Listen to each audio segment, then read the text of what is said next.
Hey everybody, it's Eric Torenberg, co-founder, partner of Village Global, a network-driven venture firm. And this is Venture Stories, a podcast covering topics relating to tech and business with world-leading experts.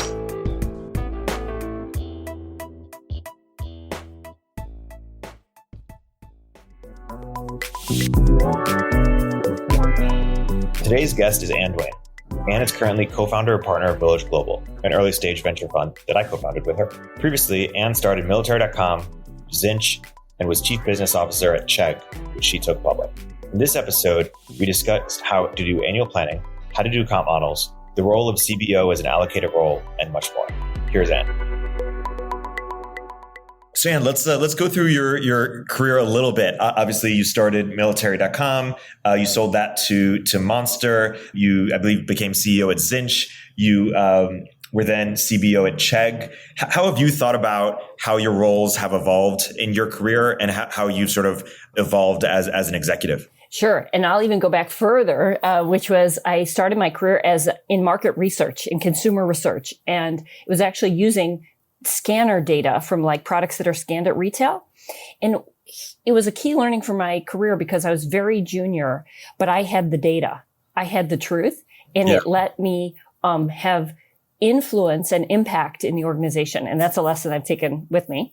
And then another funny one is I was a brand manager at Nabisco on Planters peanuts. And again, very young. I've been to nut school. And very early in my career, I got the opportunity to be a cross-functional coordination point, right? That's really what a brand manager does. And it can be really valuable to think about not your position in the organization, but the mission and how you're providing clarity and alignment such that everyone can do their jobs better. Yeah. And that's been kind of the themes of my career. And I really think if I had to define leadership, it's about how do you help people be more and do more? And that can be an individual or team. Totally. So were you on the almond side or the cashew side or the... We did it all. And full stack. Full stack. And the funny part is in some years, you could make as much money commodity trading as you could actually selling products at retail. Wow. Yeah. And be careful a little bit of some of those luxury nuts on first class and business class, and because I can tell you that some of them are not the freshest in the supply chain. Yeah, kind of makes me reevaluate what I'm doing with my life. Just reflect. Say more what you said. Whoever has the data has the truth, and you've taken that in your career. Like, what are other examples of how you've taken that? Well, at Chegg, we were very fortunate to have a great data science team, and people like Mike Osier, who had come from Netflix, and Ben Van Roo. And with Chegg, we were trying to rent over 100,000 books. And in order to make money, when you do that, you have to buy the right books and you have to price them right, especially when you're competing with companies like Amazon and things like that. It's easy to lose your shirt. And we didn't have every team with their own data.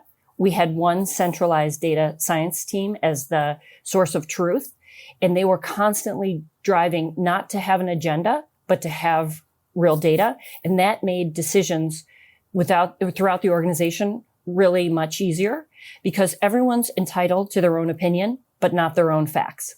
Right. Yeah.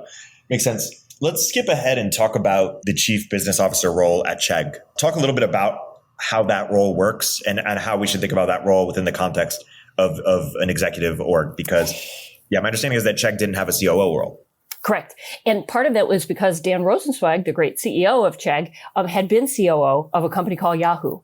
And there's something interesting called the Peanut Butter Manifesto, which was written at Yahoo, which said, hey, are we not optimizing the different elements of our business?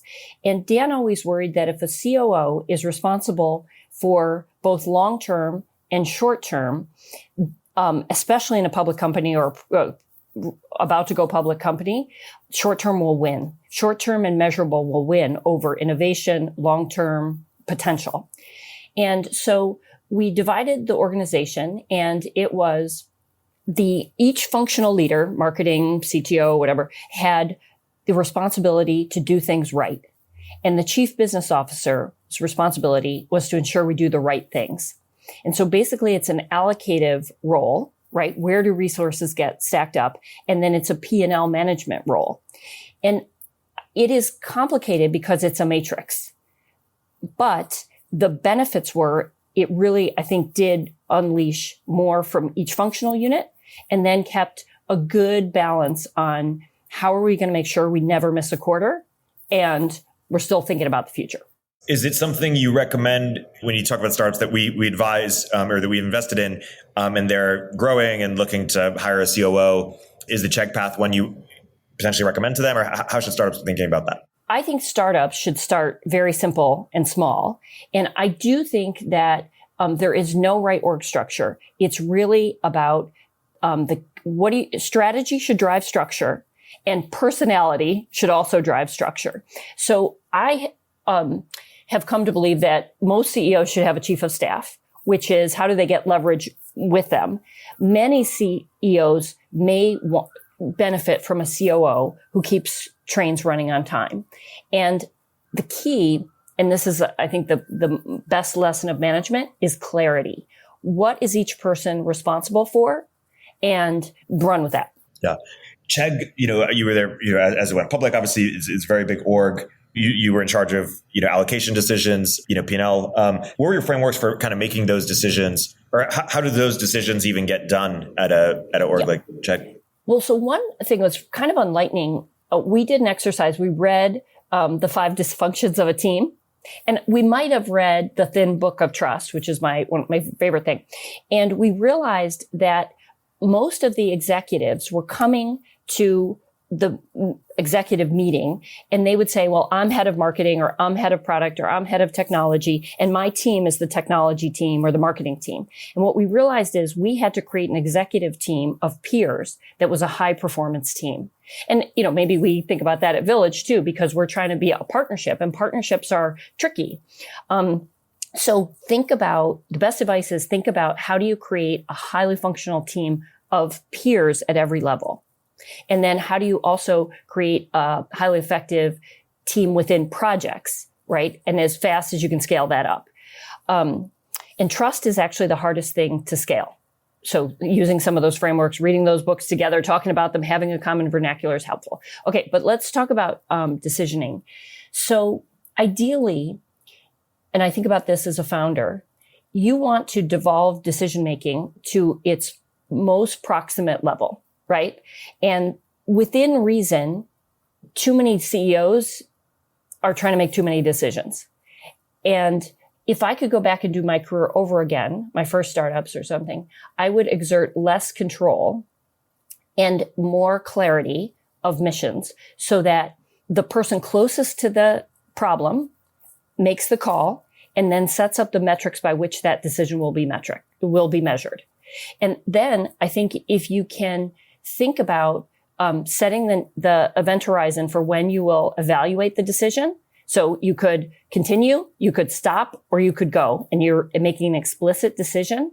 The organization unleashes its potential. And as long as those targets are near enough in, you cannot mess with the organization too much. Yeah. And the challenge at a big org, of course, is that the people that are closest to the problem or closest to the customer sometimes are are junior people. There's a lot of like mid-level management in between executive or leadership and the people closest to the problem. So how do you navigate that? Well, okay, so I'm a big believer that experience doesn't always make better decisions. And if you give people context, they can make better decisions. Because I could argue that the person sitting in the ivory tower is not going to make a good decision. And actually, I learned this from people at military.com because they talked about in the Marine Corps, the strategic corporal. So in combat, when there's a lot of chaos, right, and things are moving very fast, right, you can't always rely on the chain of command. And the person on the ground has the best facts. So, for example, they used to be able to say the mission of this Marine Corps unit or this individual Marine corporal is do not let people come across that bridge. And the reality is often Marines who are trained to improvise, adapt, and overcome would actually make the right decision. And sometimes that decision was to blow up that bridge, or it was to, do something a lot less drastic. But the facts on the ground are important. And I think it's culture, values, and metrics that can ensure norming of good decisions throughout the organization. And if you can master that without a lot of consequences, right? Meaning, maybe they can't move the company's treasury around or something you can unleash enormous potential. And more importantly, you can keep people who will stay with you over time, which today is like a crisis in companies. People want to move a lot. Yeah.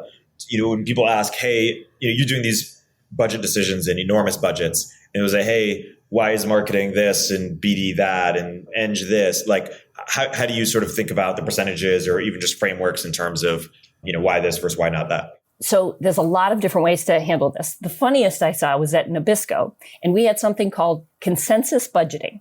So the marketing team would come up with a forecast for the next year, right? And it would be very high because marketing has money and then they have a lot of confidence. And then the sales team would come up with a number and they would sandbag because guess what? Their compensation was allied to that. Yeah. And what we would haggle for months and to get what we call the consensus forecast. And frankly, nobody was happy with it. But I think the best is to put everyone on the same side of the table and do a bottoms up exercise. And then as many people as possible have ownership of the whole. Like, so for example, what is the company's overall revenue target? What's its overall profit or cash flow or whatever target? And then it has to cascade through the organization. And I felt like once people had the same facts, they often make the same decision. Yeah.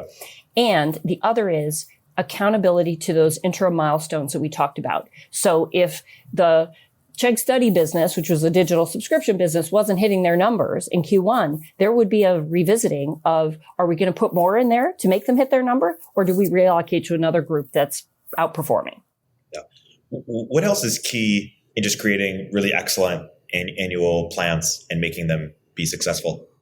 I would say making your assumptions clear. And then my favorite thing is thinking about a financial model. And you might say, well, that's for the finance people. And not really. What are the drivers of the business? And it should be so simple. If there's more than like 10 drivers, it's probably not right. It's not that there aren't more exogenous factors that can come in, but like number of leads, number of customers, average revenue per customer, whatever. And also, the more that you can socialize those king metrics throughout the organization, actually, the more creativity you unleash. And I will never forget that some of the best ideas for increasing conversion or changing user flows or changing the pricing actually came from somebody who had nothing to do with any of those functional areas, but just said, look, if we're trying to maximize conversion, why don't we just eliminate that whole step? Why don't we put, credit card at the end? Or why are we catching first name first when we really need email first or, text number or something like that? Yeah, that makes sense. Talk about the CBO role as it relates to a CRO role. Did Chegg also have a CRO? Do you usually have one or the other? Or? It's a good question. I think that you definitely have a CRO role usually when you have salespeople. So we had direct to consumer product led revenue as well as a sales team and things like that. Yeah, got it. And can I just make a comment Please. on that? So it's really interesting because I think throughout my career, I've seen different groups munge or not munge. So for example, sometimes there's sales and there's marketing, and client success, for example, could live in either group, and even marketing could live in either group. And there's no right way to do this. Sometimes treating sales as a hired gun and saying you just care about top line is quite toxic in the organization because they won't care about potentially pricing. They won't care about overpromising and all that kind of stuff. So again, for any model, I think it's good to be explicit about what could go right and then what could go wrong, and then socialize with everyone. So if you have this comp structure, for example, sales team, the way you would game that system is X, Y, and Z. Let's put it on the table, right? And then, okay, so how are we going to mitigate that? And in some cases, the salespeople that have been working with me would say, I don't care about that. That's your problem, right? If you want me to go get revenue, I'll get revenue. And it's your problem to figure out why the product is not as profitable as it should be. And actually, that's a very healthy conversation. Yeah. Don't fear difficult conversations in an organization. Tough on the problems. So, very considerate of people, but tough on the problems. Yeah. Let's build off that. What else is really important to get right when creating a sales org, or what misconceptions or mistakes do you see entrepreneurs making as they're building them out or scaling them? It's really great to be very simple, and then you mitigate against bad behavior by culture, norms, and leadership. I think too many people are trying to regulate bad behavior out of the system.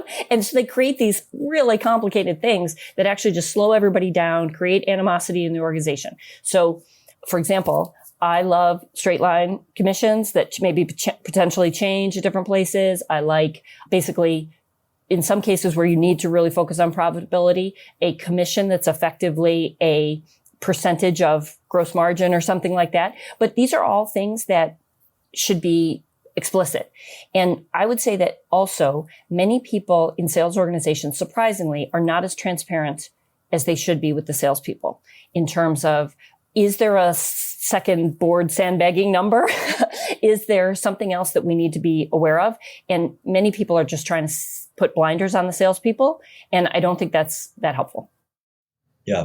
A thing that's interesting is that, startups, sometimes they might start with, hey, they're a bunch of engineers, a bunch of product people, and now they need to build a sales team. And so they build a sales team, but that kind of brings a different culture because salespeople and engineers and product people are very different. How do you make that work well?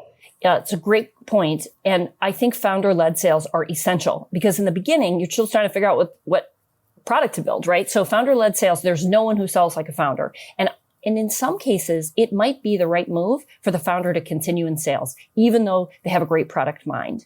And that's a really tough one for the organization. But again, it all comes down to comparative advantage of each person. Yeah. And again, any structure, any role can work as long as there's clarity around it. But at a certain point, when the sales process is repeatable, you definitely should be hiring. And before that, you should have a lot of leverage, like the chief of staff, or maybe there's a utility player that's called head of client success. Yeah. But salespeople are tricky to interview because often they interview very well. Yeah. Right. And so I would recommend getting really tactical. So give my pitch back to me. How would you pitch the company? I know you don't know everything about the business, but can you come up with a list of 10 people in your network that you would consider introducing as early prospects? Here's our current sales materials. Can you revise them to make them stronger? Can you watch the video recording of an existing rep doing a pitch and provide feedback? Because you're really trying to do that. Get that like live fire exercise, as we say at military.com. And then the most outrageous stuff that I've heard lately is the person takes vacation from their current job because, all these great salespeople are always gainfully employed, and they come and spend a week and they set up calls. They are on calls. They're observing calls. They do calls, and you really see if it's a good fit. Yeah. And then the other is the more senior salespeople need to take responsibility for setting their own goals. How important among sales leadership when you're hiring is hiring for people who've done it before at your stage? I think it's important for somebody who's scaled. I think category is less important. This is what I've learned is I've definitely seen that, the dream company is like a cloud sales company and they're able to hire somebody from another cloud sales company. And that's like, wow, they've got both the network and the skills, but good salespeople can sell across categories. Yeah. And it's your job to inform them. So get the salespeople. And I think why stage is so important. It's a level of support that they are used to having and the level of interaction with the customer. Because as you all know, when you're selling for some known brand, right, you get the benefit of the doubt, right? When you're early, you can sell you have to make it up as you go along. You have to be really interactive. And I'll never forget, a friend of mine was a seller at Oracle, and they, early on, years and decades ago. And at the time, Oracle was selling well ahead of their product shipping, and the joke she said was, Oracle runs perfectly on PowerPoint. Yeah, exactly. Was this in the 60s or? Oh, no, it was probably in the 90s. I'm not sure. Well, when my first tablet, I had a chisel for it. Yeah, exactly. So experience over category. When you say experience, if you're, hiring your first salesperson at a startup, you want somebody who's been at a startup, not just been at a big, so the same kind of experience. Yes, because too many people say, wow, I'll hire that person because they have a network of contacts. And in today's world, generally, I will argue access is not the problem. Yeah. Now, it's a challenge to get to the head of marketing at, some big cloud company. But that's more important is, can you be captivating to them? Yeah, totally. I want to segue. You've been a founder in a bunch of different circumstances, and you've also experienced hypergrowth and scale. And so you've seen companies evolve in terms of peacetime and wartime. Talk a little bit about what that means and what that transition is like and how to do well at both. Yeah. So unfortunately, I started my career in wartime, in the wartime thing. Even when I graduated college, I graduated in a recession, and I took the only job offer that I got, right? So very easy decision to make. But then later at military.com, we had raised a lot of money, and things were flying high. And in March of 2000, basically the capital markets closed. And I'll never forget the board meeting when David Liddell from USVP said, you thought running a startup was like launching an F-18 off the deck of the aircraft carrier. And in essence, it is actually like driving a Humvee across the desert alone. And we had to cut our team from like 80 to 15. And I think what we did an exercise, which was really good, which is kind of, and Tim Ferriss has talked about fear setting, but you identify the worst case, right? The worst case is we have to shut this company down. And we actually we drafted a plan for an orderly shutdown. And then we put it in the drawer and we got back to work. And that is psychologically really powerful. The other things, and actually this is some experience that I shared with founders in March of 2020, which, as you'll remember, for about 2 weeks, it looked a little dicey for, like, how is the economy going to be? And, obviously there's lots of negative ramifications of COVID, but have your fingers on the dials. This is good business advice overall. Where are you spending? And what is essentially the ROI of every dollar you are spending, or let's call it investing, right? And if the economy turns bad, or if there's some competitive action or whatever, you can turn on a dime if you have your fingers on the dial. You can say, I can stop spending in the least efficient customer acquisition channels. I can stop work on this exploratory project, which is not producing revenue, and we may have to kill it. And that enables you to, I think, just have peace and focus even when there's a lot of bad stuff going on. And the way military.com survived, and I'll never forget, I learned so much from James Currier and the team at Tickle, is we had to make customer acquisition a profit center. So when we spent $1 on the internet somewhere, back in, this was Web 1, or we did even an investment in a viral program or something like that, we would have to have people come in that day and either buy something or take an offer or something like that to offset the cost. But once we figured that out, customers or businesses where customer acquisition is profitable are growth machines. And so we went from, really dire straits to being a super lean, efficient, profitable, high growth company. And the other thing I would just say is embrace that pressure creates diamonds. And actually the hard part of peacetime CEO is creating the urgency and creating the creativity and the resourcefulness that comes from wartime, right? We didn't have a choice but to figure out how to make customer acquisition profitable. I wish 4 months earlier, before the crash, we had figured that out. Because guess what? We would have been able to maybe raise money or something. But so how do you do that? How do you have the sense of urgency when do you sort of invent deadlines or not invent, but you know what I mean? Yeah. Yeah. I do think that you gamify. Yeah. And you make, that's what winning looks like, and always reward what you want to see in the organization. And if people start seeing that certain activities are lauded, then it's human nature. They will generally try to do that. Yeah. Let's talk about leadership and management, and talk about the difference between the two, or more importantly, what makes great leadership and what makes great management. So management, I was trained, is handling complexity. Leadership is inspiring change, and that helping people do more and be more. I think that the best organizations today aspire to hire and retain a leader in every seat. Because at the end of the day, if a process or an activity can be described, it's almost one step away from being automated. And that's not a bad thing. I actually think I'm very optimistic that we can elevate jobs even as some are eliminated, and keep people on the frontier of doing what humans are really good at. And that analogy, I think, applies to founders too.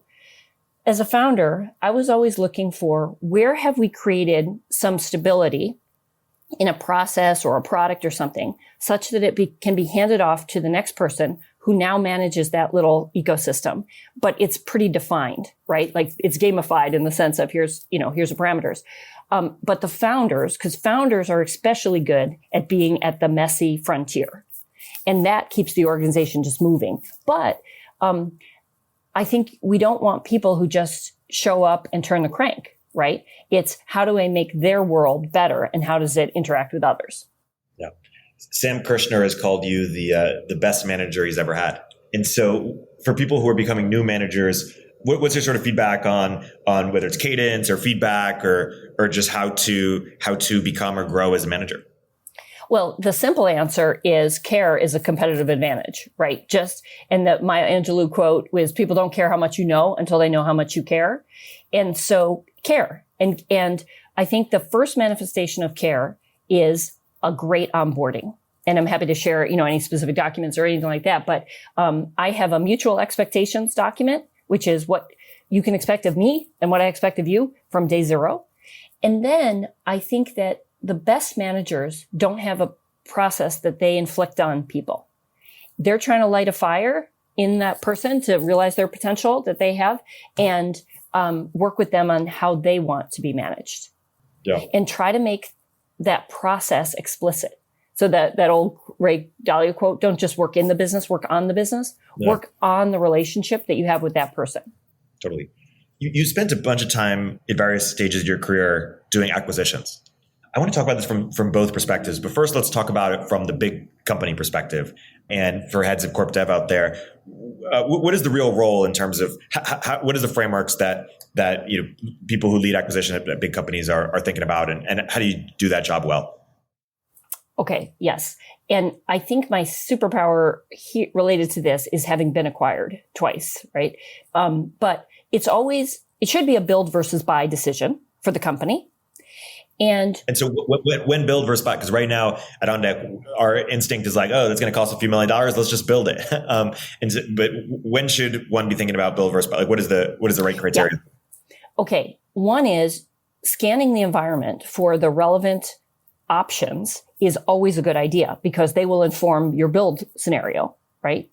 Time to market and potentially getting kind of leapfrogged to customers and engagement and stuff like that is really good, right? If you can do it. And sometimes it's just so clear that an acquisition can be accretive.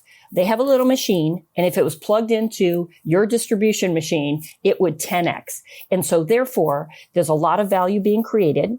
So you can share a lot of that value and the upside with the team that you're acquiring, but still, have a great return for your shareholders. And the public companies, it's the easiest to do this, right? Accretive acquisitions. You can actually see that revenue stream comes through and the stock price goes up, right? It's really clear. Private companies is harder.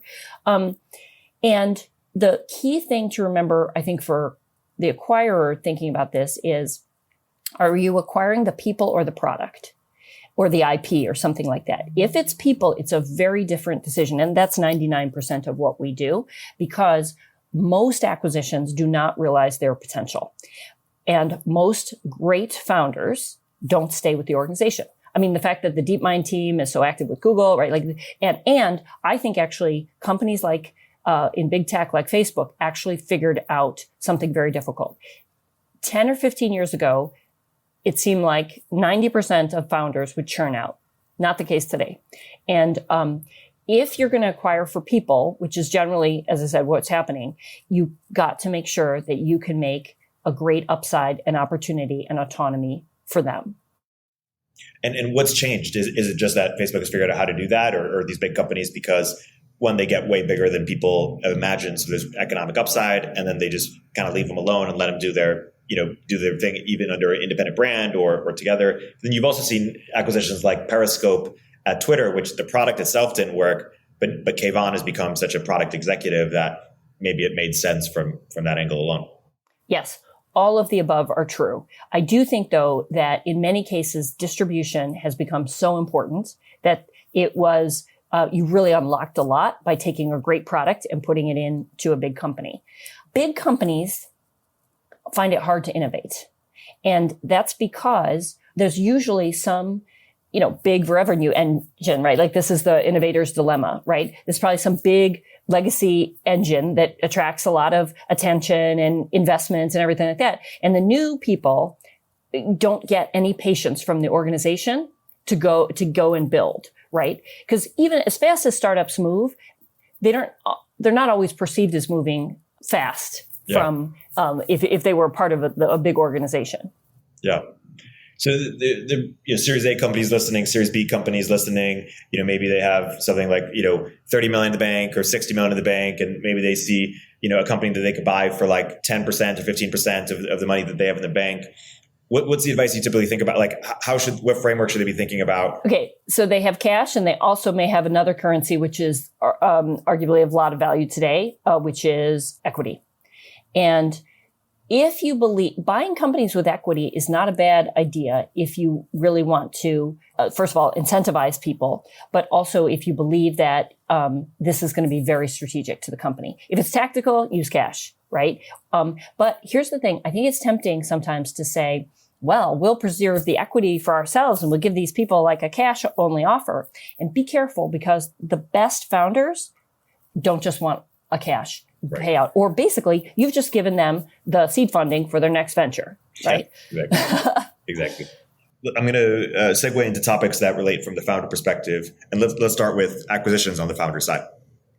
How should founders be thinking about how to approach corp dev, when to approach corp dev, and how to run that process? Okay, so the most important career decisions, including selling your company, require introspection, which is, what do you want to do? And if you want to go big and go alone, that really should be part of your calculus, especially in an environment like that. But if you are tired, or if you see that 1 and 1 equals 11, if you sell your company, then do it. The most important thing, like just of any sales process, is create options. So my co-founders and I sold companies always with a venture term sheet in hand. And then the acquirer has to pay what the market has established plus a control premium, right? And what I have always found helpful is to, as the entrepreneur, put together a plan, which is the 1 and 1 is 11 plan, and says, if we were together, we could go realize this. And so I do the work for corp dev. And by the way, I really would recommend work with the CEO, not just corp dev. And the reason for that is, too many times corp dev is like spikes the football and says, hey, we did the deal, but they have no ability to make the organization successful. And it is really rare that even when they say you're going to have a standalone division, you won't have significant interactions with the mothership. And the antibodies can hit hard when you come into a company that doesn't want you. What are the parallels between running a corp dev process and running a fundraising process? it is good to have at a certain stage, you can't waste your time when you're early stage, you don't have product market fit. But as you get older, you should have somebody in the organization needs to have great ecosystem relationships, including with the corp dev players at the big potential acquirers, right? And I always thought of the potential acquirers as providing one possibility, which is revenue, then other things like potentially an exit. But I always went into it from the position of, is there something we could do together that would generate revenue for me selfishly or reduce my costs, like distribution costs or whatever? And maybe both of us would get to know each other better. But I don't think ever sending a signal to corp dev that you're looking is good unless you're actively looking and running a process. Yeah. At that point, it looks kind of like a hot seed round process where you're just kind of like talking to a few folks, playing them off each other. Yeah. Yeah. And then the key advice for founders, I think, is ask for what you want. So often people focus on the number or the valuation of something important, but not I would want this as a standalone division. I want all these people, whatever, to have this kind of thing. Can I have this? And the reality is, if you ask nicely, the deals never dry up. People will that's crazy. You can't have that. But it's worth asking because some of those things are so valuable both to you, your team, and to your success. Yeah. Series A company, Series B company, they're starting to think about acquisitions. What should they look for in in their first corp dev person? Yeah, it's a really good question because as a CEO, these are the most important hiring decisions. So as a CEO, I never really wanted to give that up. But depending if you're, and certainly if you're later stage, get a banker who can do these things because, you need to be able to really analyze the business and their forecasts and their things like that. But earlier stage, I think you want a great ecosystem player who's really comfortable knowing everyone, right? Getting the intel about the businesses out there and creating preference for your organization. Because many of these, I think, should be partnerships before they're outright acquisition. Yeah. I have never, not never, but really strongly admire or recommend that you do tests before you do pull the trigger on acquisition. You learn a lot by doing a partnership with a company. Yeah. The most important is realizing whether there actually is synergy between the two. Yep. Totally. Let's move to other founder-facing topics of advice. Let's talk about hiring. What's really important to get right in hiring in terms of what are the frameworks you find yourself commonly advising founders? Well, this is the tightest talent market we've ever seen. It's easier to raise money than it is to hire great people. And I think one lens is to think about hire for who someone is becoming. Too many people are hiring for who someone is or has been, right? And trajectory is everything. Yeah. As we're talking about this, it makes me think of a specific person that I want to make a more senior offer than I've given them because, there's just, I can see the lines, see where she's going. How about earlier you mentioned founder-led sales. We talked to a bunch of technical founders who've never done sales before. What's really important to get right when learning how to make sales for the first time? Well, my favorite lesson of sales is from George Foreman. You know him with the bar, and he has one of the best consumer products in the world, which is the George Foreman grill. And he said, I don't know anything about selling, but I know how to talk passionately about products I believe in. And that is the secret, which is lead with needs, right? And then try to solve somebody's problem. And don't try to get more fancy than that. And the problem is when a founder doesn't come from having empathy with the customer, right? But generally today, if you have, say, a fintech API or something like that, you're selling to someone who is buying fintech APIs and maybe is dealing with fraud or, whatever. And so you can have a lot of empathy. You don't have sales empathy, but you have empathy with the buyer's needs. Nobody wants to be sold, by the way, too. So it's better to be compelling than selling. Yeah. There was a first round review post that you gave an interview for around being adaptable, an adaptable leader. What have you learned about how to be adaptable? Okay, so I think actually in that article I talked about a couple things I really believe in. So first is the beginner's mindset, which is regardless of what experiences have scarred you or shaped you, right? How do you try to come at every problem or every investment or whatever from a beginner's mind sense? And it doesn't invalidate experience. It just recognizes that experiences can blind you to some of the bigger issues. The other thing I talked about in there is the gamer's mindset. So gamers, in gaming, learning is the fun. And embrace the joy of figuring things out, because that is startups. And even in big organizations today, I think the pace of everything is accelerating such that figuring things out is actually the job. Yeah. And keep making that fun and enjoying that fun. Well, yeah, that's a great note to wrap on. And for founders who are listening into this podcast, why don't you share a couple words about Village? Okay. Well, you know this very well, Eric. We're investing at pre-seed and seed.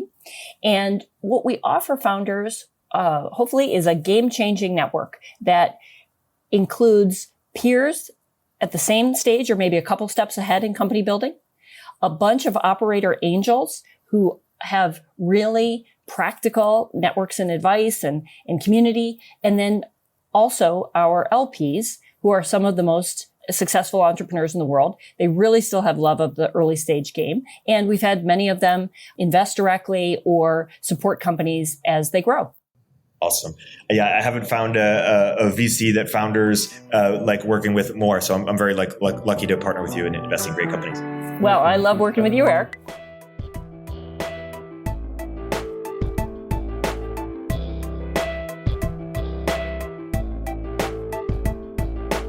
If you're an early stage entrepreneur, we'd love to hear from you.